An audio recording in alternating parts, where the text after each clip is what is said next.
These are the pictures of breast cancer thrivers from across the globe. A small group of men whose stories are hardly ever heard. I am so sorry. What is he doing here? Men get breast cancer too.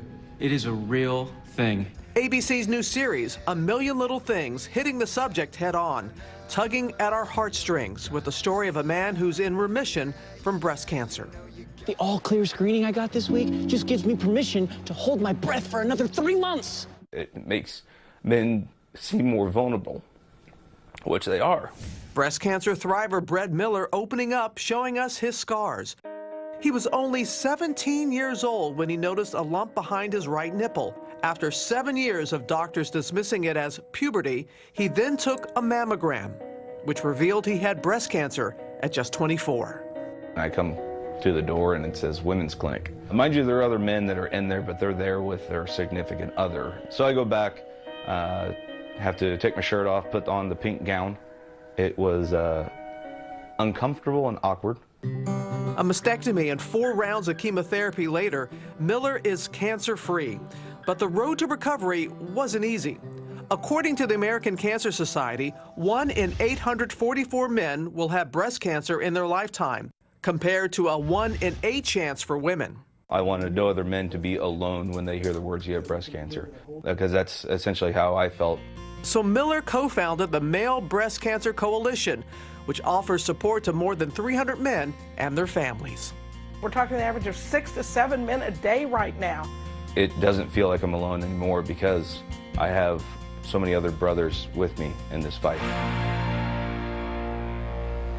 He certainly does, and we're so glad that Bret is doing well. Let's bring in our chief medical correspondent, Dr. Jennifer Ashton. I'm so glad we're talking about this. Me too, Robin. You know, and what are the similarities and differences? Well, let me be clear. If you have breasts, which obviously is men and women, you need to know the signs and symptoms. That's the most important thing. When we talk about breast cancer, we're talking about things like a palpable lump or mass, skin changes, a dimpling of the skin, or nipple discharge and/or a change in the nipple. That can happen in men or women. The good thing, if you will, with men is that their breast tissue is much less, so they can usually pick this up, you know, pretty easily. They can feel it. Yeah, and a self-exam, which we are always stressing, and you're going to show us a little demonstration here. Yeah, now listen, this is not for the patient to determine, but in general, in medicine and surgery, when we feel a firm and fixed mass, it doesn't roll around under your skin, that's a little suspicious for a malignancy. When we feel something that rolls around, it's maybe a little compressible, that's less concerning, but I want to be clear.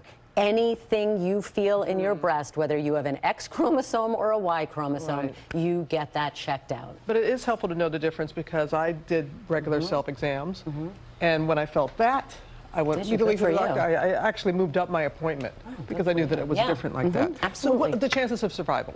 Well, listen, like women, the chances of survival for male breast cancer is determined by the stage, the grade, whether lymph nodes are involved. The bad thing about male breast cancer, Robin, is that even though it might be easier for them to pick that up, and we're talking about, you know, about 2,500 men a year in this country, they might feel it sooner, but because the anatomy is closer together in a man, it's actually generally picked up at a more advanced stage because, again, there's not that much space between the nipple and the ducts and then the lymph node system. Are some men more at risk for breast cancer? There absolutely are risk factors for men. And when we talk about male breast cancer, we're talking about genetic mutations. We hear about the BRCA mutation. Men carry that mutation too, and it increases the risk of breast cancer, pancreatic, and prostate cancer. Age, same thing as for women. Exposure to estrogen, whether that's by medication or obesity. If you have a history of breast cancer or male breast cancer in the family, other medical conditions and obesity, these risk factors are common, so men need to know about it. We heard in the piece with Bret,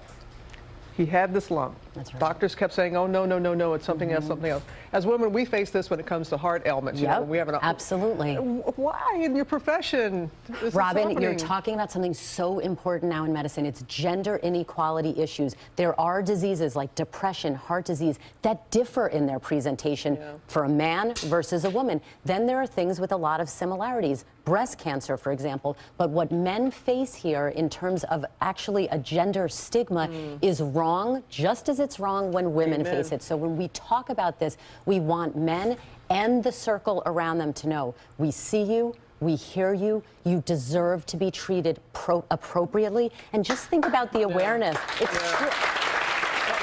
The awareness campaign for breast cancer has been amazing. But Robin, the color is pink. I know. This should have no color, and that's what we're doing here. Recently went through it with my big brother. Was with him over the weekend. He just celebrated his 70th. He had a tumor. This was recently removed.